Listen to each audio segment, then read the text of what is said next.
Imagine करो कि एक ऐसी सुबह जब धूल से भरे मैदान में दो सेनाएं आमने सामने खड़ी थीं। लेकिन ये सिर्फ एक युद्ध नहीं था, ये भारत के इतिहास को हमेशा के लिए बदल देने वाला टकराव था। एक तरफ था दिल्ली का शक्तिशाली सुल्तान और दूसरी तरफ एक ऐसा आक्रांता जो अपनी छोटी सेना के बावजूद इतिहास लिखने आया था।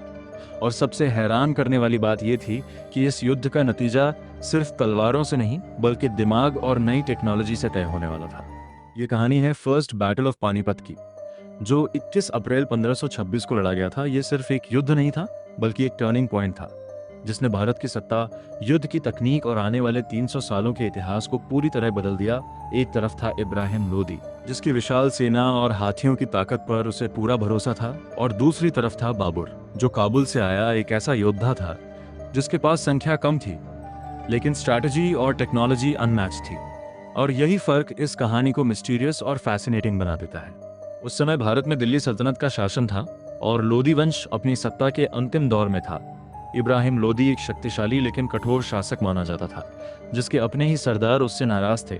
इन्हीं में से एक था दौलत खान लोदी, जिसने अपने ही सुल्तान के खिलाफ बगावत का रास्ता चुना।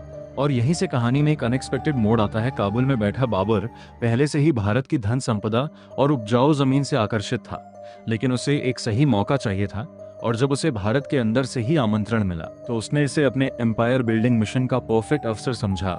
बाबर सिर्फ लूटने नहीं आया था, वो यहाँ राज करने आया था, और उसके मन में एक क्लियर विजन था, भारत में एक नया साम्राज्य स्थापित करना। 21 अप्रैल 1526 की सुबह पानीपत के मैदान में दोनों सेनाएं आमने सामने थीं। इब्राहिम लोदी की सेना विशाल थी, लगभग 1 लाख सैनिक और 1000 युद्ध हाथी। यह संख्या किसी भी दुश्मन को डराने के लिए काफी थी, लेकिन इस विशाल सेना में अनुशासन की कमी थी और वे पुराने युद्ध तरीकों पर निर्भर थे। दूसरी तरफ बाबर की सेना केवल 12 से 20,000 के बीच थी, लेकिन ये सैनिक हाईली ट्रेन्ड थे। खासकर उसके घुड़सवार और सबसे बड़ी ताकत थी उसकी मॉडर्न वॉरफेयर टेक्नोलॉजी। तोपखाना भारत के मैदान में इतने बड़े स्तर पर तोपों का इस्तेमाल पहली बार होने जा रहा था। जैसे ही युद्ध शुरू हुआ, लोदी की सेना ने अपने हाथियों के साथ सीधा आक्रमण किया। ये एक ट्रेडिशनल स्ट्रैटेजी थी, लेकिन बाबर ने इसके लिए पहले से तैयारी कर रखी थी। उसने अपनी सेना को डिफेंसिव पोजीशन में रखा और अपने तोपखाने को आगे तैनात किया। जैसे ही हाथी आगे बढ़े, तोपों के जोरदार धमाकों ने उन्हें डरा दिया और यहीं से बैटलफील्ड का माहौल बदलने लगा।